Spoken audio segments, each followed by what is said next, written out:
தமிழகத்தில் உள்ள ஒரு கடற்கரை. இந்த கடற்கரைக்கென்று ஒரு தனி சிறப்பு உண்டு.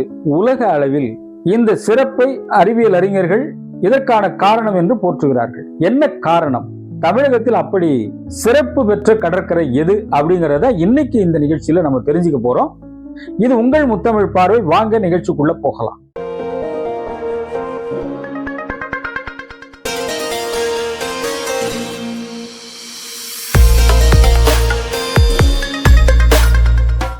தமிழகத்தில் உள்ள கடற்கரை சிறப்பு வாய்ந்த கடற்கரை உலகத்திலேயே அப்படின்னு சொன்னா உடனே உங்கள் எல்லாருடைய நினைவுக்கு வர்றது என்ன அப்படின்னா, உலகில் 2வது மிக நீளமான கடற்கரை அப்படின்னு சொன்னா அது மெரினா கடற்கரை அப்படிங்கிறது உங்க எல்லாருக்குமே தெரியும். அதுதானா அப்படின்னு நினைக்கிறீங்களா? இல்ல. சென்னை மெரினா கடற்கரையில் தொடங்கி கன்னியாகுமரி வரைக்கும் கிழக்கு கடற்கரை சாலையில நீங்க பாத்தீங்க அப்படின்னு சொன்னா நிறைய கடற்கரை பகுதிகள் உண்டு. உதாரணமா மெரினா கடற்கரை, அடையாறுல பெசன்ட் நகர், அப்புறம் திருவான்மியூர், கோவளம், மகாபலிபுரம், பாண்டிச்சேரி, கடலூர், பூம்புகார், காரைக்கால், நாகப்பட்டினம், வேதாரண்யம், கோடியக்கரை, கன்னியாகுமரியில முடியும். ஆக இத்தனை கடற்கரை பகுதிகளை கொண்டது நம்முடைய தமிழகம். அதுல ஒரு இடத்துல இருக்கக்கூடிய கடற்கரைக்கு உலக அளவில் சிறப்பு வாய்ந்தது என்று அறிஞர்கள் சொல்கிறார்கள். அது என்ன கடற்கரை? அந்த கடற்கரையை சொல்றதுக்கு முன்னாடி அந்த ஊரை பத்தி சில செய்திகள் தெரிஞ்சுக்குமா? மாரவர்மன் குலசேகர பாண்டியன் 1306ல மாசில்லாமணிநாதர் என்ற ஒரு கோயில் கட்டுவதற்காக, கடற்கரை ஓரத்துல கோயில் கட்டுவதற்காக முயற்சித்து கட்டி சிறப்பான ஒரு கோயிலை எழுப்புகின்றார். அதே மாதிரி டேனிஷ் குடியேற்றத்திற்கு பிறகு 1620ல டேனிஷ் போர்ட் அப்படின்னு சொல்லிட்டு அங்க ஒரு கோட்டை எழுப்பப்படுகிறது. அந்த கோட்டை, அந்த ஆலயம் இந்த ஊருக்கு என்று ஒரு தனி சிறப்பு. அதன் பிறகு ஒரு முக்கியமான சிறப்பு அந்த ஊருக்கு அப்படி என்ன அப்படின்னா, இந்தியாவிலேயே முதலில் பத்திரிகை அச்சிடப்பட்ட ஊர் இந்த ஊர். எந்த ஊர்னு கண்டிப்பா உங்க எல்லாருக்கும் தெரிஞ்சிருக்கும். அதிலும் முதல்ல தமிழில் அச்சிடப்பட்டது. இன்னைக்கு எத்தனையோ பத்திரிகைகளை நம்ம பார்க்கிறோம்.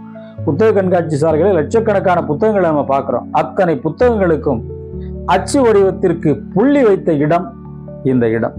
எவ்வளவு ஒரு சிறப்பு பாருங்கள்ல. பைபிள் முதல்ல தமிழில் அச்சிடப்பட்ட ஊர் இந்த ஊர். இங்கதான் தமிழ்ல பைபிள் முதல்ல அச்சிடப்படுகிறது. அதே மாதிரி பார்த்தலாமியா சீகன் பால்கோ அப்படிங்கிறவர் 1706ல இந்த ஊருக்கு வர்றார். ஒரு 10 ஆண்டுகள் கழித்து புதிய ஜெருசலேம் தேவாலயம் எழுப்புறார். இன்னைக்கும் கூட நீங்க அந்த ஊருக்கு போனா அந்த தேவாலயத்தை பார்க்கலாம். அவ்வளவு ஒரு அழகா கம்பீரமாக நிற்கிறது. இப்படி இத்தனை சிறப்புகள் வாய்ந்த ஊர் இந்த ஊர். இந்த ஊர் இப்ப பெயர் சொன்ன உடனே உங்க எல்லாருக்குமே தெரிஞ்சிருக்கும், இது தரங்கம்பாடி அப்படிங்கிற ஊர் அப்படின்னு. மயிலாடுதுறை மாவட்டத்தில் இருக்கக்கூடிய ஒரு கடற்கரை பகுதி இது. காரைக்கால்ல இருந்து ஒரு 15 கிலோமீட்டர் வடபுறமாக பார்த்தா பூம்புகார், வரலாற்று சிறப்பு மிக்க இடம். இப்படிப்பட்ட இடத்துல இருக்கக்கூடிய இந்த தரங்கம்பாடி கடற்கரை பகுதி இது. அந்த ஊரை பத்தி தான் இன்னைக்கு நம்ம சொல்றோம். சரி சார், இத்தனை சிறப்புகள் இருக்கு, நீங்க சொன்னது கடற்கரை பற்றி இல்ல, அது பற்றியான செய்தி என்ன அப்படின்னு நீங்க கேக்குறீங்க இல்லையா? என்ன அப்படின்னா, தரங்கம்பாடி கடற்கரைக்கு என்று ஒரு சிறப்பு என்ன அப்படின்னா, உலகிலேயே சுத்தமான காற்று வீசக்கூடிய கடற்கரை தரங்கம்பாடி கடற்கரை. ஆரோக்கியமான காற்று வீசக்கூடிய கடற்கரை என்றும், ஓசோன் அளவு அதிகமாக இருக்கக்கூடிய காற்று வீசக்கூடிய பகுதி இந்த தரங்கம்பாடி கடற்கரை அப்படின்னு சொல்றாங்க. அது மட்டுமல்ல, இந்த கடற்கரை வீசக்கூடிய அந்த காற்றால சுவாச கோளாறுகள் இருப்பவர்களுக்கு அது சரி செய்யப்படுகிறது அப்படின்னு ஆராய்ச்சியாளர்கள் சொல்றாங்க.